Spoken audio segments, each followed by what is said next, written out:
Hello students, welcome to Swami Vivekananda Institute. My name is Shaheen and in this particular lecture video we are going to discuss another part of business economics। और business economics में हम लोगों ने अभी तक जो discussion की है वो बहुत ही क्रूशियल एलिमेंट्स हैं आपके बिजनेस इकोनॉमिक्स के। तो आज डिस्कस करेंगे मार्केट के अनदर पार्ट को। मार्केट के एक पार्ट को हमने डिस्कस किया था जहाँ पे मार्केट की डेफिनेशन को डिस्कस किया था और उसका एक टाइप भी डिस्कस हो गया था, perfect competition. Now today we have to start from monopoly. अच्छा, मोनोपोली का मतलब क्या होता है? मोनोपोली का मतलब, मोनो का मतलब होता है सिंगल और पॉली का मतलब होता है जो सेल करता है। तो मोनोपोली मीन्स सिंगल सेलर आप बोल सकते हो, जहाँ पे बेचने वाला एक इकलौता होता है और खरीदने वाले एन नंबर ऑफ पीपल्स होते हैं। तो यहाँ पे जो सेलर होता है वो अपनी मनमानी चला सकता है और कह सकता है नहीं नहीं मैं ये वाला प्रोडक्ट आपको इतने पे बेचूंगा और सामने वाले को किसी और को अलग प्राइस पे पे करूंगा। ठीक है, अलग प्राइस चार्ज करूंगा, आपसे अलग प्राइस चार्ज करूंगा, किसी और से अलग प्राइस चार्ज करूंगा। That is called price taker. जो पिछली वाली क्लास थी उसमें हमने परफेक्ट कंपटीशन को डिस्कस किया था और परफेक्ट कंपटीशन में जो फर्म होती है वो प्राइस मेकर होती है। रीजन इज वहाँ पे पैसा बनाने वाली बात नहीं होती, क्योंकि डिमांड और सप्लाई इन्फ्लुएंस ही नहीं कर पाती। इतना छोटे नंबर मतलब इतनी स्मॉल क्वांटिटी जो होती है वो खरीदने वाले और स्मॉल क्वांटिटी बेचने वाले होते हैं, मतलब बहुत ही कम इन्फ्लुएंस होती है मार्केट को। इसी वजह से वो प्राइस मेकर बनते हैं, प्राइस टेकर नहीं बनते। यहाँ पे मोनोपोली में कोई भी अपना राइट निकाल सकता है और रिस्ट्रिक्शंस होती है एंट्री और एग्जिट में, कोई भी आसानी से आने नहीं देता। ठीक है, नई फर्म को कोई क्यों एंट्री देगा? जब आपका दबदबा चल रहा हो पूरी सोसाइटी के अंदर, तो फिर आप किसी और को क्यों अलाउ करोगे? तो यहाँ पे बहुत सारी रिस्ट्रिक्शंस होती है किसी के आने के लिए। ठीक है, कोई भी आ नहीं सकता आसानी से, कोई भी जा नहीं सकता। यहाँ पे जो प्रोडक्ट होते हैं वो होमोजीनियस नहीं होते, क्योंकि होमोजीनियस तो तब होंगे ना जब उसका कोई भी सब्स्टिट्यूट वगैरह मार्केट में अवेलेबल हो। इकलौता एक ही पर्सन है जो उसे सेल कर रहा है, तो प्रोडक्ट क्या होता है? अलग होता है, बिल्कुल डिफरेंट होता है। ठीक है, तो यहाँ पे मोनोपोली की बहुत ही वर्बली डिस्कशन कर ली हमने। अब थोड़ा सा रिटर्न पार्ट पे भी फोकस करेंगे। यहाँ पे जो वर्ड मोनोपोली है ये टू सिलेबल्स से मिलकर बना है, दैट इज मोनो और पोली। मोनो का मतलब होता है सिंगल, जहाँ पे पोली का मतलब होता है सेलिंग। दस मोनोपोली का मतलब हो गया जो सिंगल सेलर है वो अपने प्रोडक्ट को मार्केट के अंदर लेकर आता है। इन फैक्ट मोनोपोली को हम समझते हैं as a market situation in which जहाँ पे there is only one seller, सिर्फ एक सेलर है और प्रोड्यूसर। ही कंट्रोल्स द एंटायर सप्लाई, ये पूरी की पूरी सप्लाई को कंट्रोल करके रखता है। It is single commodity as the commodity has no close substitute. अभी मैंने बताया ना कि इकलौते आप ही हो उसको प्रोडक्ट को सेल करने वाले, तो कहीं से कोई और सब्स्टिट्यूट आएगा ही कहाँ से? और अगर कोई कॉपी बनाता भी है तो भी उसे इजीली मार्केट के अंदर एंट्री नहीं मिलती। इन दिस वे, इसलिए जो लिटरल मीनिंग है मोनोपोली का वो है सिंगल सेलर जो कि प्रोडक्ट बेच रहा है मार्केट के अंदर। कितने लोग हो गए? सिंगल सेलर हो गए। बायर कितने हो गए? लार्ज नंबर ऑफ बायर्स हो गए।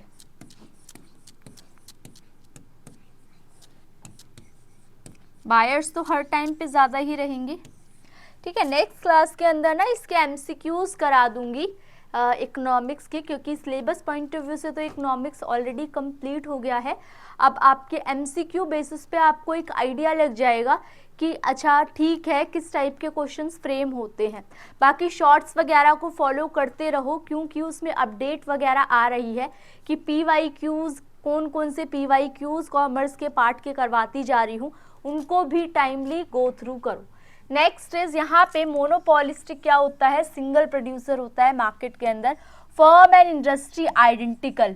ठीक है, फर्म और इंडस्ट्री एक जैसी होती है। The distinction between firm and industry, जो फर्क होता है फर्म और इंडस्ट्री का, इज नॉट देयर। मोनोपोली के अंदर नहीं होता, क्योंकि एक ही पर्सन है, चाहे वो सेलर बोल लो, चाहे वो फर्म बोल लो, चाहे वो इंडस्ट्री बोल लो, एक ही बात है, आइडेंटिकल है। कोई भी क्लोज सब्स्टिट्यूट यहाँ पे अवेलेबल नहीं है। There are no close competitive substitute for the product, तभी तो वो मोनोपोली कहला रहा है। प्राइस मेकर होती है फर्म, मैंने बता दिया प्राइस मेकर का क्या मतलब होता है। मोनोपोलिस्टिक होती है प्राइस मेकर, पैसा छापने वाली कंपनी होती है, and not a price taker. In perfect competition के अंदर जो रूलिंग प्राइस होता है which the seller accept from the market, that is seller is a price taker. लेकिन मोनोपोलिस्टिक एक ऐसी सिचुएशन होती है कि वो प्रोडक्ट के प्राइस को फिक्स कर देती है।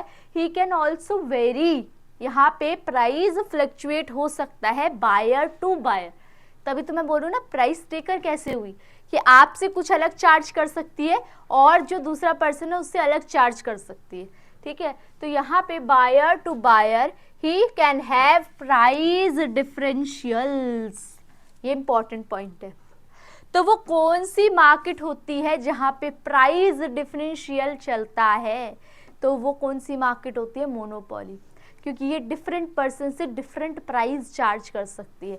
परफेक्ट कंपटीशन में ऐसा हो सकता है नहीं, अगर ऐसा होगा तो आप मार्केट से ही बाहर चले जाओगे, लोग आपको मार्केट से बाहर कर देंगे। एवरेज रेवेन्यू और डिमांड कर्व जो होता है मोनोपोली फर्म का होता है, which is also identical to industry, faces downward sloping होता है। और जो मोनोपोली होता है इसका थोड़ा सा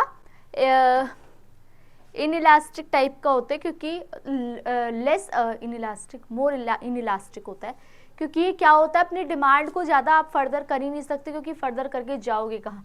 curve for its product identical to industry, faces are downward sloping. Demand for its product, in other words ये क्या करती है, इट कैन सेल मोर, ये ज़्यादा प्राइजेस पे जब लेसर प्राइस रखती है तो ज़्यादा बेच सकती है, और कम प्राइस रखती है तो हायर प्राइस चार्ज कर सकती है। लेस सेल करेगी मोर, कब, जब प्राइस होंगे कम,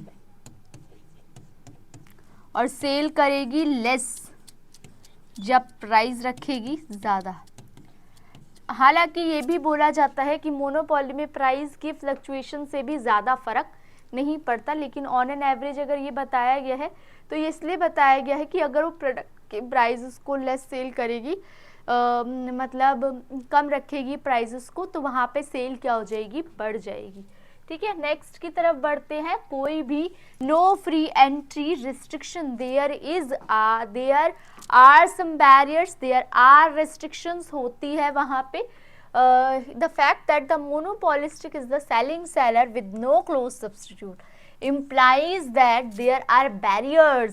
अब ये बैरियर्स कौन कौन से हो सकते हैं, बैरियर्स लीगल भी हो सकते हैं, टेक्निकल भी हो सकते हैं, ठीक है, और इकोनॉमिक और नेचुरल भी हो सकता है in nature, that do not allow, जो कि अलाउ नहीं करते कहीं से भी फ्री एंट्री ऑफ फर्म्स, मतलब आसानी से कोई भी आ जाए ये अलाउ नहीं करते, ठीक है, अलाउ ही नहीं करते। Next is control over output, यहाँ पे फुल कंट्रोल होता है आउटपुट के अंदर। In the absence of close substitute तो अवेलेबल है नहीं इस प्रोडक्ट के लिए, फॉर दिस प्रोडक्ट मोनोपोलिस्टिक क्या है, has a complete control, monopolistic का पूरी तरीके से कंट्रोल होता है मार्केट की सप्लाई के ऊपर। द मोनोपोलिस्टिक कैन रिस्ट्रिक्ट, वो क्या कर सकती है, रिस्ट्रिक्ट, बंधन बना के रखती है the supply of output in the market and fix the price high, और प्राइजेस को क्या करती है, हाई करके चलती है। देख सकते हो आप लोग, इसको एक बार गो थ्रू कर लो क्योंकि ये फीचर्स हैं, एंड देन मैं पूछूंगी आप लोगों से कि कौन कौन से टोटल हम लोगों ने फीचर्स के डिस्कशन करी है, ठीक है। तो ये वाला कंप्लीट हो गया। अब कौन कौन से फीचर्स की डिस्कशन की है जल्दी से आप लोग कमेंट सेक्शन में मेंशन करो, आपके पास 30 सेकेंड्स का टाइम है। 30 seconds starts from here।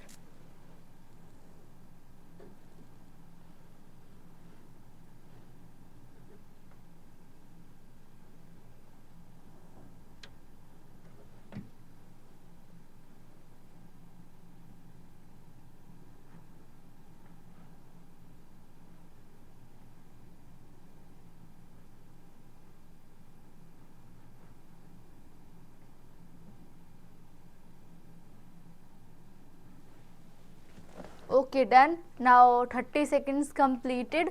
तो इसमें क्या क्या होता है, सिंगल सेलर होता है, सिंगल seller, फिर second point large number of buyer,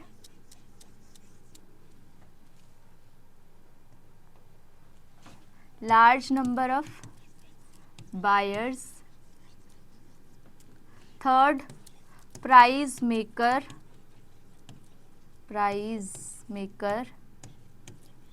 next no close substitute,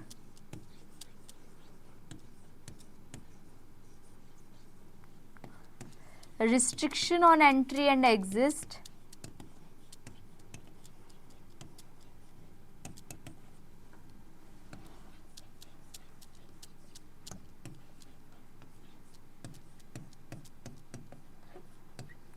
लिख दिया प्राइस मेकर बता दिया, नो क्लोज सब्स्टिट्यूट बता दिया, रिस्ट्रिक्शंस होती है, ठीक है। और कौन सा पार्ट नहीं हमने लिखा है, दैट इज प्राइस मेकर भी लिख दिया। हाँ, एवरेज और डिमांड कर्व वाला पॉइंट नहीं लिखा, कंट्रोल कंप्लीट होता है। नाउ आप जो पढ़ने वाले हैं that is monopolistic competition.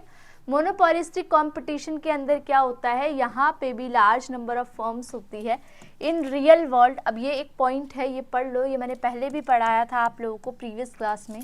In real world हमें परफेक्ट कंपटीशन भी नहीं देखने के लिए मिलता, मोनोपोली भी देखने के लिए नहीं मिलती। These extreme position are rare, बहुत ही रेयर केस होता है। In reality monopolistic competition exist करता है, which one of the various forms that imperfect competition takes. दूसरे शब्दों में बोलूँ तो जो मोनोपोलिस्टिक कंपटीशन होता है उसका इस्तेमाल किया जाता है interchangeably with imperfect competition. Now सबसे पहले पार्ट क्या है, यहाँ पे लार्ज नंबर ऑफ सेलर्स रहते हैं।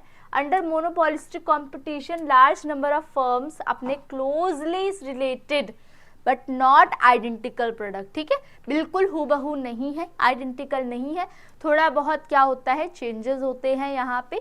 और बोल रखा है क्लोजली रिलेटेड नहीं होते but not identical in the market. हम एग्जाम्पल्स को रिपीट करेंगे, repeat the examples hair.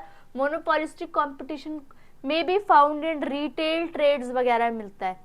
Service industry जैसे कि पेट्रोल स्टेशन होता है, ड्राई क्लीनिंग स्टैब्लिशमेंट एटसेट्रा। तो एग्जाम्पल्स भी आप पढ़ सकते हो, क्योंकि एग्जाम्पल देकर भी एग्जामिनर पूछ सकता है ये कौन सी टाइप की मार्केट का एग्जाम्पल है।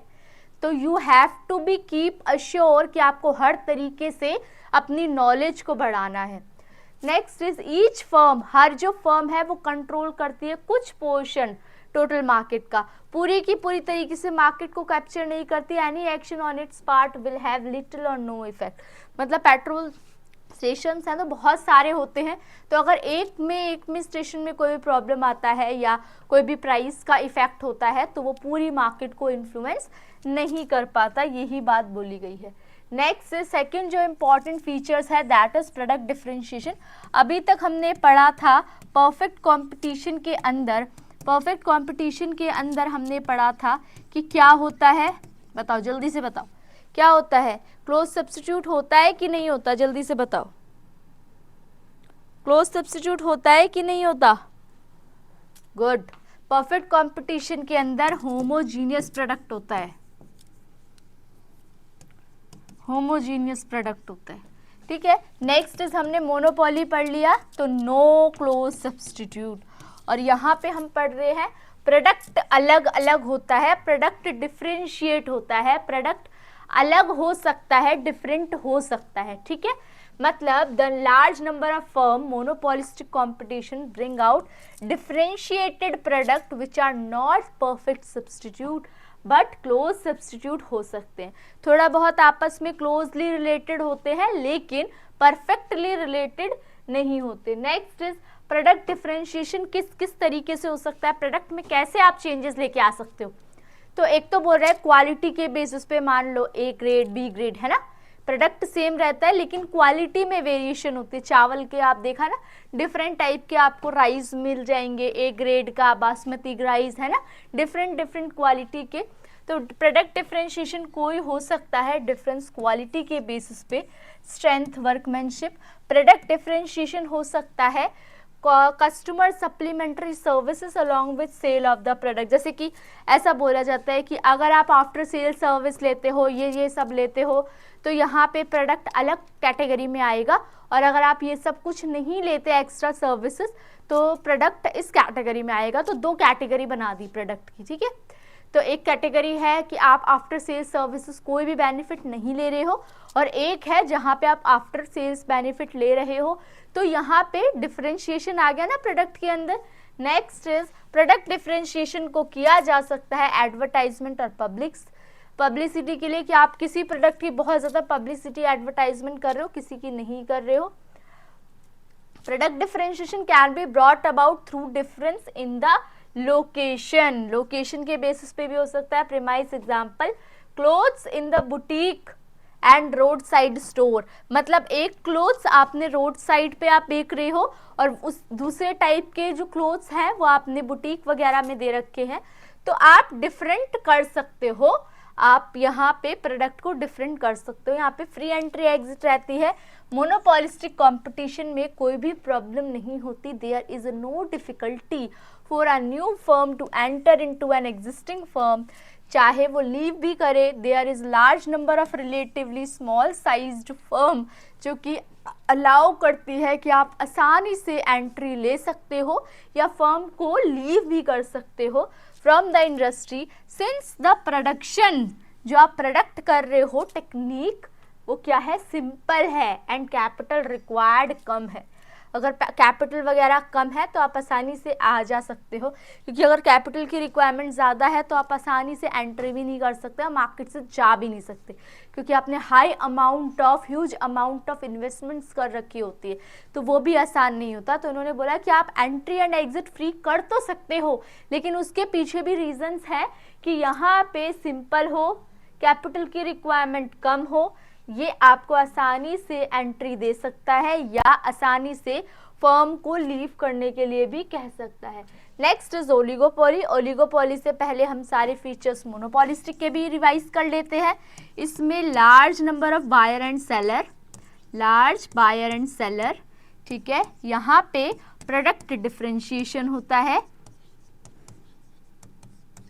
नेक्स्ट फ्री एंट्री एग्जिट रहती है।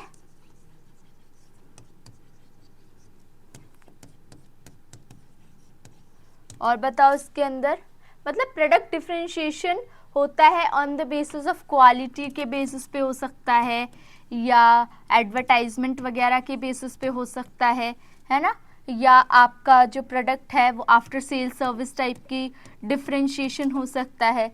तो इस टाइप से आपकी डिफरेंशिएशन हो सकती है, और ये मैंने पढ़ा दिया। प्रोडक्ट डिफरेंशिएशन हमने कर लिया था, तो इसके 3 फीचर्स हैं वो हमने तीनों स्टडी कर लिए हैं। Next is oligopoly. ओलिगोपोली का क्या मतलब होता है कि कुछ सेलर होंगे, कुछ फर्म होंगी, लेकिन वो बहुत ही मार्केट को कैप्चर करने के लिए बहुत होंगी, ठीक है। वो कुछ जो फर्म है 4 to 5 फर्म्स, उन्होंने ही मार्केट को अच्छे खासे तरीके से कवर किया है। अच्छा, मोनोपोली क्या था, सिंगल सेलर। ऐसे ही एक होता है ड्यूओपोली, याद आ गया इसलिए बता रही हूँ। ड्यूओपोली का मतलब होता है 2, तो यहाँ पे होंगे 2 सेलर्स जहाँ पे वो ड्यूओपोली होती है। चलो अब बात करते हैं ओलिगोपोली की कंटिन्यूएशन में। तो ओलिगोपोली के अंदर कुछ फर्म्स होती है, लेकिन वो कुछ फर्म्स इतनी बड़ी होती है कि उन्होंने पूरी मार्केट को, इंटायर मार्केट को कवर कर रखा होता है, और वहाँ पे वो आपसी समझौते से भी अपनी मार्केट को कैप्चर कर सकती हैं, कॉल्यूजन के थ्रू या कार्टल्स वगैरह बना के। वो कहती हैं कि आपस में हम लोग मिलकर डिसाइड कर लेते हैं, एक स्ट्रिक्ट टाइप की पॉलिसी को अपना लेते हैं और फिक्स रहते हैं, फिक्स प्राइजेस कर देते हैं, और कोई भी उस प्राइस को चेंज नहीं करेगा। अगर आप एक के पास जाओगे तो भी सेम प्राइस, दूसरे के पास जाओगे वो भी सेम प्राइस, नेक्स्ट के पास जाओगे तब भी सेम प्राइस। तो आपको हार के आपको उस प्रोडक्ट को उतने ही प्राइस में खरीदना पड़ेगा। तो ये क्या कहते हैं, ये कार्टल वगैरह की फॉर्मेशन गलत है, क्योंकि कंपटीशन को बढ़ाना चाहिए ताकि कंज्यूमर का बेनिफिट हो, है ना। तो यहाँ पे ओलिगोपोली में कार्टल्स वगैरह भी हो सकते हैं, कॉल्यूजन के थ्रू भी हो सकता है, ठीक है। यहाँ पे भी जो फर्म होती है वो प्राइस टेकर ही होती है, प्राइस मेकर नहीं होती। केवल और केवल प्राइस मेकर बनती है आपकी मोनोपोली के अंदर। चलो, ओलिगोपोली एक इंपॉर्टेंट फॉर्म है इम्परफेक्ट कंपटीशन का, सिंस ओलिगोपोली का मतलब होता है फ्यू और पॉली का मतलब होता है सेलर, तो फ्यू सेलर्स होते हैं यहाँ पे। ओलिगोपोली का मतलब है, oligopoly refers to the market structure जहाँ पे ओनली फ्यू सेलर और फर्म्स होती हैं। ऑटोमोबाइल इंडस्ट्री इंडिया के अंदर ओलिगोपोलिस्टिक स्ट्रक्चर में आती है, एज ओनली फ्यू फर्म्स हैं जो कि ऑटोमोबाइल्स को डील करती हैं। नेक्स्ट इज ओलिगोपोली की बात करूं तो पहला पॉइंट है few firms large number of buyer. Oligopoly market के अंदर in which few firms compete with each other, the simplest model of oligopoly is duopoly। duopoly भी ओलिगोपोली का एग्जाम्पल है, मैंने बताया ना duopoly में 2 होते हैं। duopoly is the market structure जहाँ पे ओनली 2 फर्म्स प्रोड्यूस करती हैं और सप्लाई करती हैं प्रोडक्ट को। Nature of the product, product का नेचर कैसा होता है यहाँ पे, ओलिगोपोली मार्केट के अंदर जितनी भी फर्म्स होती हैं वो आइडेंटिकल प्रोडक्ट को ही सेल करती हैं। सच एन ओलिगोपोली मार्केट, इसको प्योर और परफेक्ट ओलिगोपोली भी बोलते हैं, जो कि आइडेंटिकल प्रोडक्ट को बेच रही है। दूसरे हाथ पे बोलूँ तो firms with product differentiation constitute imperfect oligopoly. जहाँ पे प्रोडक्ट सेम रहेंगे that will called perfect oligopoly, और जहाँ पे कुछ ना कुछ चेंजेस होंगे प्रोडक्ट में, प्रोडक्ट डिफरेंट होंगे, वहाँ पे मिक्स ओलिगोपोली होगी। देख लो, मिक्स ओलिगोपोली या इम्परफेक्ट ओलिगोपोली, मिक्स्ड ओलिगोपोली या फिर imperfect oligopoly. Next is interdependence of firm. Interdependence क्यों है, क्योंकि एक दूसरे पे फर्म निर्भर करती है, इंडिपेंडेंट नहीं है, एक दूसरे के ऊपर फर्म निर्भर करती है प्रोडक्ट के प्राइस वगैरह के लिए। इन एन ओलिगोपोली यहाँ पे इंडिपेंडेंस है फर्म के बीच में, each firm treat other firm, अपनी दूसरी फर्म को राइवल मानती है, और इसका रिजल्ट ये है of each attempt to estimate nature of its rival, rival का रिएक्शन, राइवल की प्राइस आउटपुट पॉलिसी क्या है। Thus the move made by one firm to reduce price evoke reaction from other firm.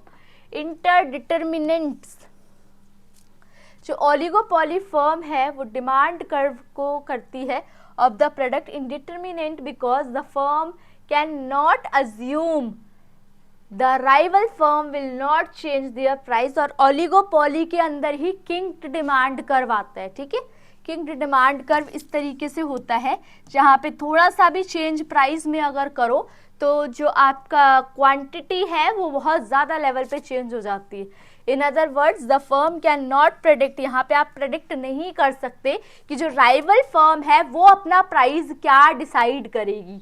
ठीक है, उनके reactions को, उनके pattern को डिसाइड नहीं कर सकते। यहाँ पे मार्केट स्ट्रक्चर डिफिकल्ट सा होता है, क्वाइट कॉम्प्लेक्स होता है। On the one side there is possibility of rival firm कि आप राइवलरी को ख़त्म करो by working out some policy of collusion. जो कॉल्यूसिव ओलिगोपोली होती है manifest itself in the form of combination of rival firm, ताकि वो कॉमन मतलब कार्टल्स वगैरह भी फॉर्मेट होती है। कार्टल कॉल्यूजन की एक एग्जांपल है। Non collusive oligopoly complex market structure को फॉलो करती है क्योंकि यहाँ पे एक दूसरे के बीच में कंपटीशन वगैरह ज़्यादा होता है। नेक्स्ट सेलिंग कॉस्ट, यहाँ पे कॉस्ट सेल होती है। ओलिगोपोली मार्केट के अंदर हर फर्म जो है वो एक एग्रेसिव और डिफेंसिव मार्केट स्ट्रेटेजी को यूज़ करती है, मतलब बहुत ही राइवल को बहुत ज़्यादा ट्रीट करके कॉम्पिटिटिव मार्केट को। एडवर्टाइजमेंट यहाँ पे इम्पॉर्टेंट मेथड है जो कि ओलिगोपोलिस्ट यूज़ करते हैं ताकि वो एक अच्छे खासे मार्केट को कैप्चर कर पाएँ। Cost incurred on advertisement are selling cost. कौन सी कॉस्ट कवर होती है यहाँ पे? सेलिंग कॉस्ट होती है। Price leadership model of oligopoly क्या है? इस मॉडल के हिसाब से ओलिगोपोली में लीडर फर्म मार्केट को डिटरमाइन करती है, प्राइस को डिसाइड करती है। द फर्म जो फर्म एक्ट करती है लीडर फर्म की तरह, विच इज आइदर वो या तो लो कॉस्ट फर्म होती है या डोमिनेंट फर्म होती है या एक्सपीरियंस फर्म होती है एंड रिस्पेक्टेड फर्म। अकॉर्डिंगली बहुत सारे टाइप्स हैं, जैसे सबसे पहले है price leadership low cost firm, second है price leadership large dominant firm, और third one is barometric price leadership. 3 की बात की गई है यहाँ पे। लीडर फर्म बताती है आपको the price by using marginalistic rule MC और MR। यहाँ पे बोलते हैं कि जो मार्जिनल कॉस्ट है वो मार्जिनल रेवेन्यू के बराबर है, जो लीडर है वो प्राइस मेकर है। यहाँ पे मोनोपोली टाइप की बात करी हुई है, ठीक है। And the firm are price taker, firm price taker है, लीडर फर्म प्राइस मेकर है। मतलब जो सारी फर्म्स है वो तो प्राइस बना रही हैं, पैसा बना रही हैं, लेकिन इनमें से जो लीडर फर्म है वो प्राइस मेकर है। Maximize their profit by adopting the price fixed by leader firm. Price leadership low cost firm क्या है, price output determinant. Under this model is based on following assumption, कुछ assumptions पे based है। ये माना गया है कि केवल 2 फर्म ही रहेंगी, मान लो A और B। प्रोडक्ट जो है वो 2 फर्म के होमोजीनियस रहेंगे। Firm A low cost firm होगी as a leader firm. Each of the 2 firm have an equal share in the market, दोनों फर्म के अंदर इक्वल मार्केट कैप्चर करेंगी। दोनों जो फर्म है उनका जो मार्केट शेयर है दैट विल बी इक्वल। तो आज हम लोगों ने मार्केट को अपने पूरे कंप्लीट किया है एंड से। Now it's your homework time. Homework में आप लोग डिफ्रेंशिएट ज़रूर करोगे, डिफ्रेंशिएट किसके किसके बीच में, बिटवीन मोनोपोली, मोनोपोली से पहले कुछ पढ़ा था, परफेक्ट कंपटीशन, PC लिख दिया, मोनोपोली, मोनोपोलिस्टिक